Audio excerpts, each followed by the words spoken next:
The great thing about the numbers in Psalm 1 is that if you can count to 10, you can count to 100. Well, technically 99, but so for example, hopefully I can get to 10. It's been a long time. Don't judge me.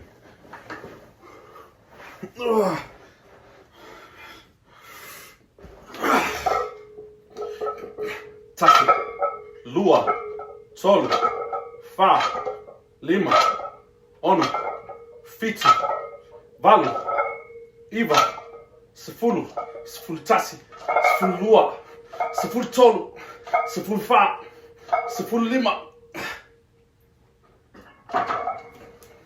So, went to 15. Technically, it's when you get to 10 and you add the 1, it's sefulu maletasi, right? Meaning 10 and 1, but we usually just shorten it. So like I said, you go all the way to 99, and then if you get to selau, which is 100,